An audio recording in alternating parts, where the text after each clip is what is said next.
لا تقبلوا فنو ارتباط بمكتار شوكو تغركم تعزبنا كمي تمسيون لومي سنبسل السعدار ساعة شعات مش السدالو هاقراون زيادات حيزركم قريبا لهم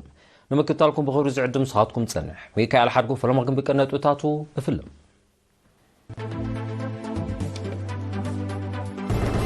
عورت زسعبو حمامات حدقاتات نموكا داب كنكنا عينتي عتوبنت كلو موياوان تصويعون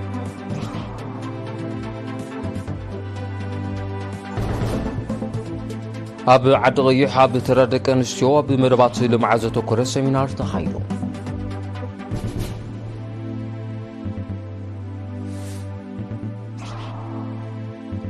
أب فورو أب دحنة مقبن سعوينات مقبي ولد حمامات نزتو كورة سلطنة تخيلو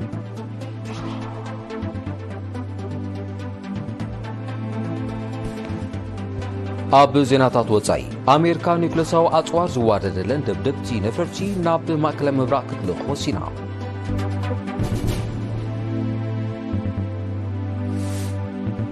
نيجر نزت فلالي صلاتات زغلغلا ساتلايتات نمشمات متكالم روسيا تسمامعه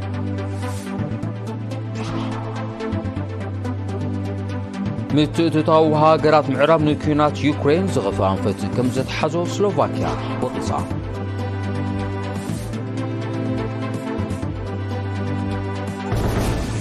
زرزر زيرا عيني ازيا تنقافيت وات سلازخونت اب ازر صقمينا سيعبه شلل كبال كمزي غبايا موياوان زمخرو سلازي دما عورت زسعبو حماماتن حدقاتاتن موغاد اب كنكن عينتي عتوبنت كله يصوعو وكيل رينا يوناتان عبيون زدالو صبصاب التهاب تماريا كتوربع عورت زسعبو حماماتن حدقاتاتن موغاد حبرتسب حفشا ولد دما بفلاي اب علتاو نطفتاتهم كنكن طنققان كزاوترو كمو وقتاو مرمراتات عينك كايدو موياوين تصويعهم ميديكا دايركتور هاجراو موكس هوسبيتال برهان عيني دكتور كحساي فسحاتين مسئرنا ابز قبرو قلم حتت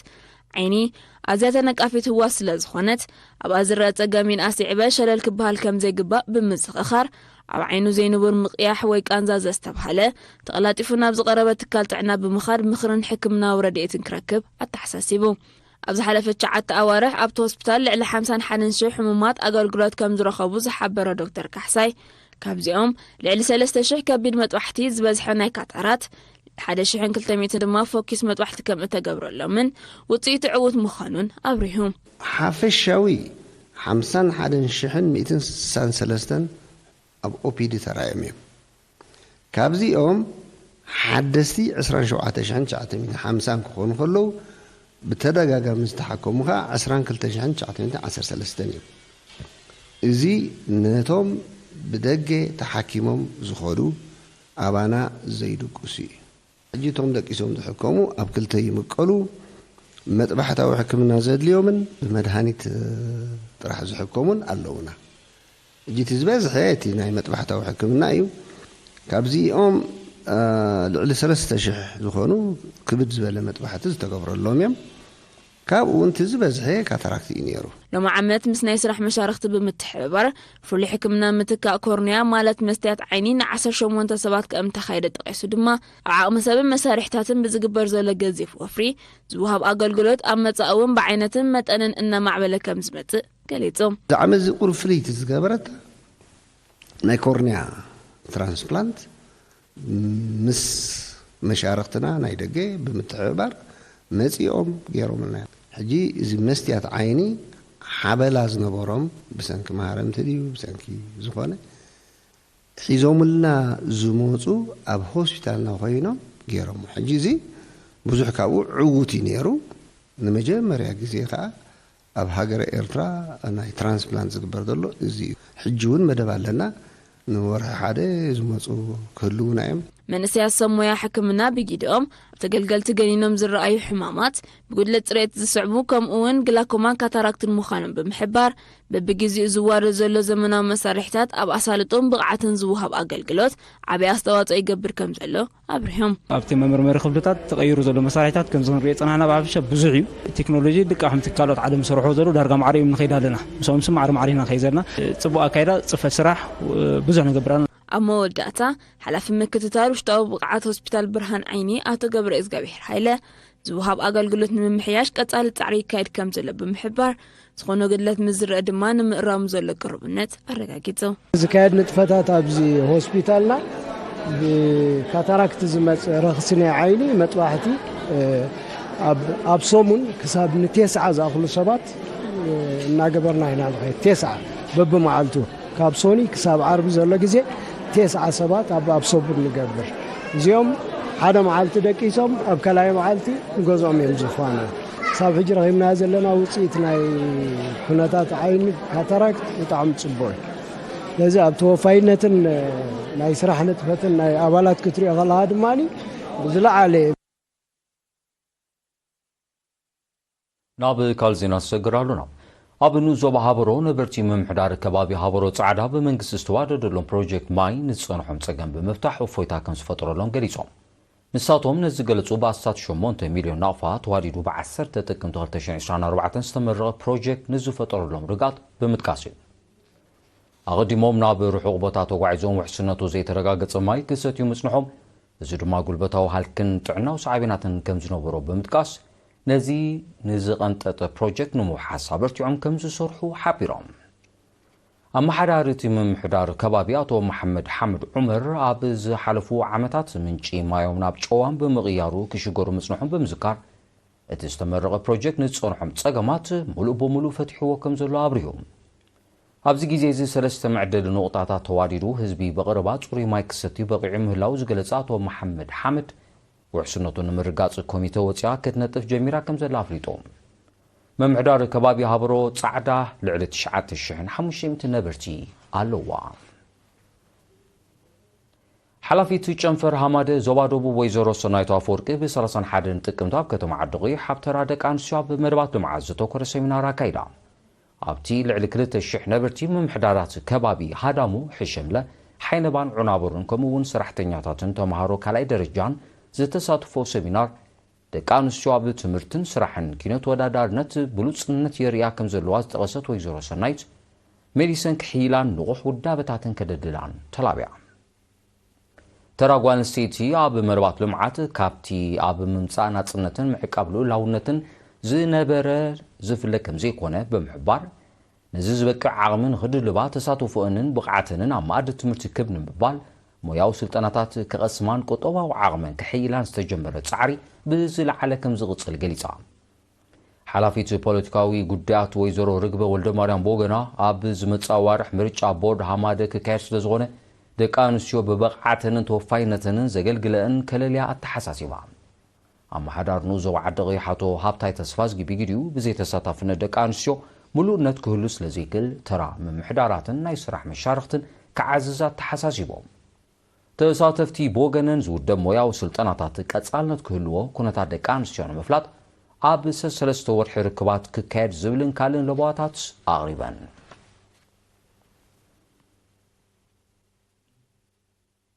ጨንፈር ዞባዊ ቁፅፅር ዞባ ሰሜናዊ ቀይሕ ባሕሪ ኣብ ድሕነት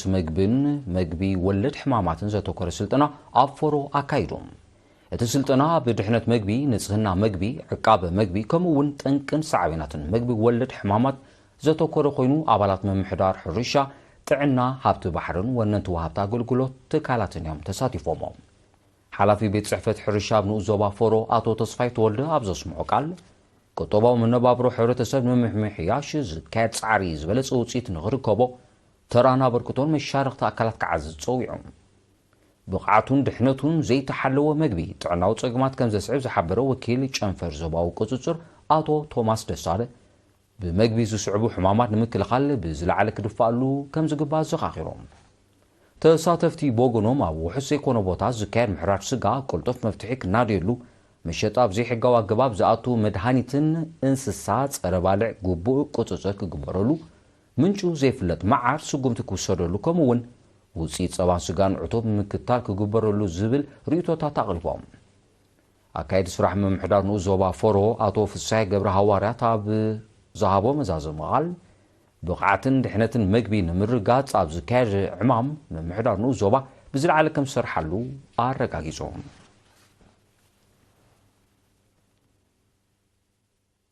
ኣብ ዞባ ደቡብ ንኡስ ዞባታት እምኒ ሓይልን ማይ ዓይንን ብምውሃድ ሃማድን ትካላት ጥዕናን ዝተወደበ ኣብ ምክልኻል ተመሓላለፍቲ ሕማማት ብሓፈሻ ዓሶን ኤችኣይቪን ድማ ብፍላይ ዘተኮራ ኣስተምህሮ ተዋሂቦም ሓላፊ ማእከል ጥዕና ኩዶብዑር ነርስ በራኺ ተኽለ ተመሓላለፍቲ ሕማማት ጠንቅታቶም ብምልላይ ንምውጋዶም ከም ዝከኣል ብምግላጽ ብዝነበረ ጥሉል ክራማት መልከፍ ተዓሶ ክኽሰት ስለ ዝኽእል ህዝቢ ከባቢኡ ብፅሬት ክሕዝን ናሙስያ ክጥቀምን ኣዘኻኺሮም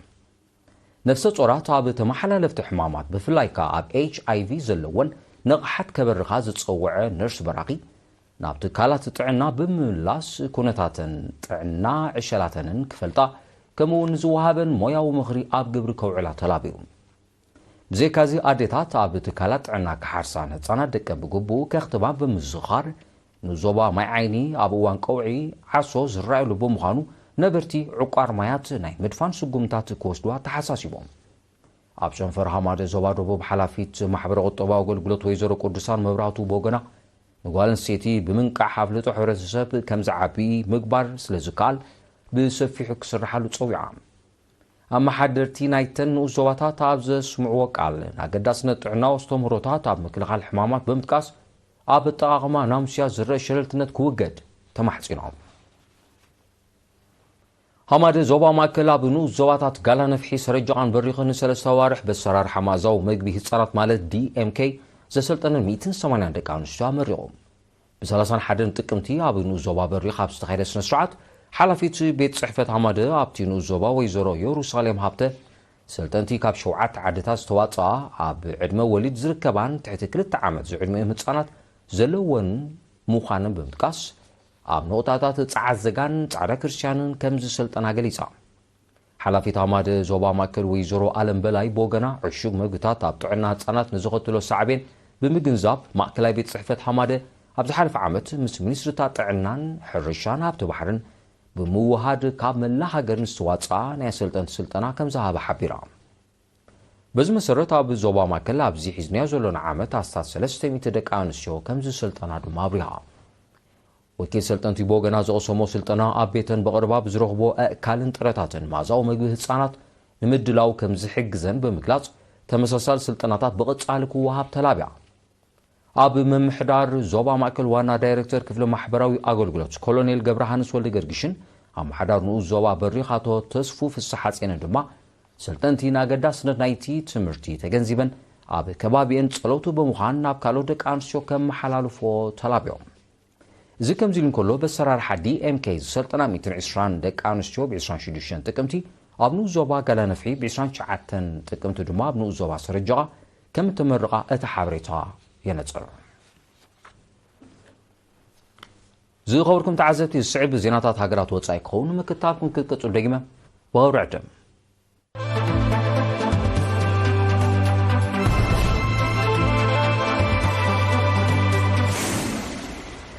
ሰናዶ ኤርቲቪ ናቐጽሎ ዝኸበርኩም ተዓዘብቲ ስለምክታልኩም ኣዝየ መስግን ዜና ወጻኢ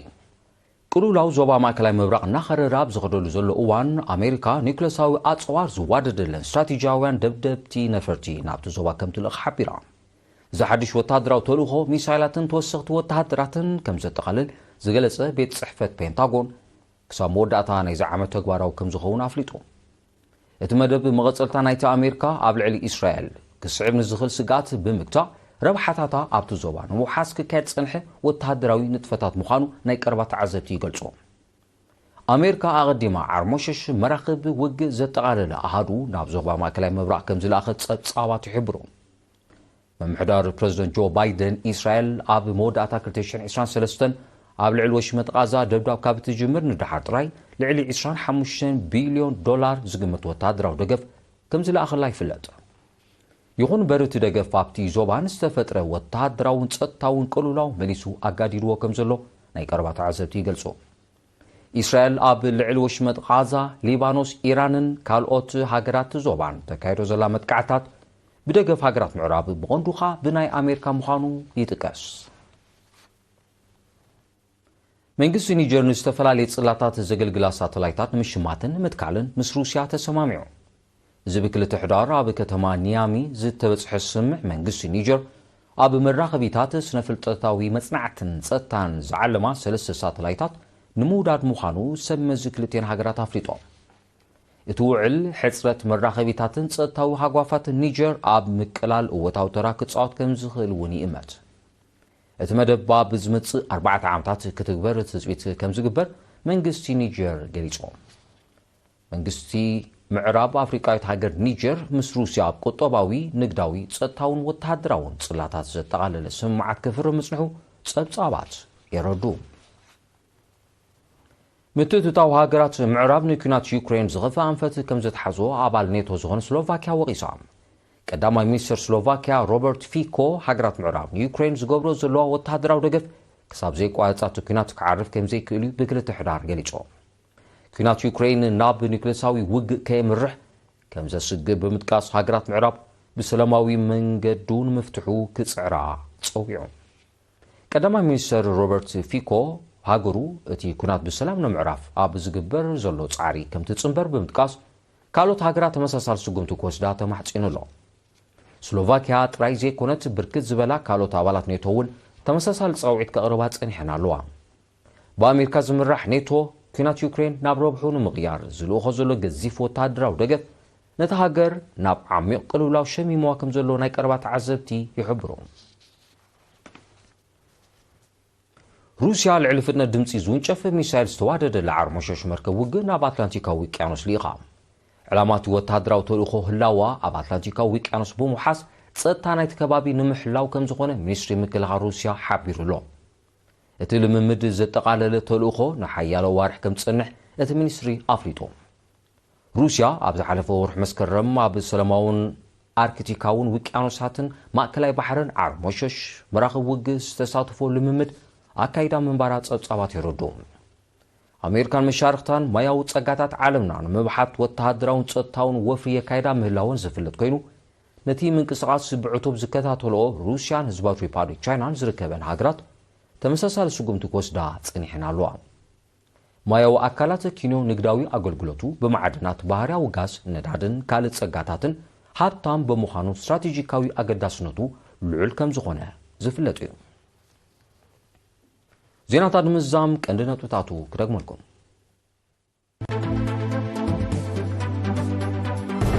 ዕውረት ዘስዕቡ ሕማማትን ሓደጋታትን ንምውጋድ ኣብ ክንክን ዒንቲ ዕቱብነት ክህሉ ሞያውያን ጸዊዖም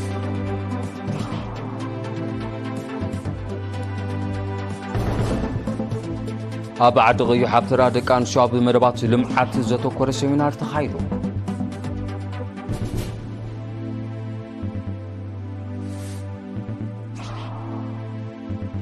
ኣብ ፎሮ ኣብ ድሕነት ምግብን ሰዓቤናት ምግቢ ወለድ ሕማማትን ዘተኮረ ስልጠና ተኻይዱ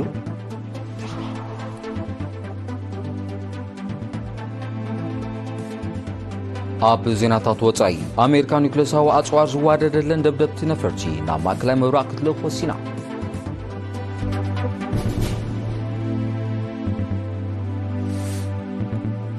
ኒጀር ንዝተፈላለየ ጽላታት ዘገልግላ ሳተላይታት ንምሽማትን ምትካል ምስ ሩስያ ተሰማሚዓ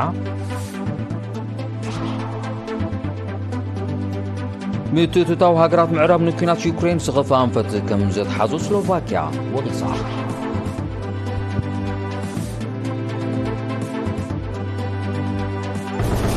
ዝغوركم تعزبتين لهم شسترالو زيناهم سناو رابزي فتسم سلامكتالكم مازي مسكن وددر تاريخ او فلتت بويا سعيبات قربيا بوغنيغن سلام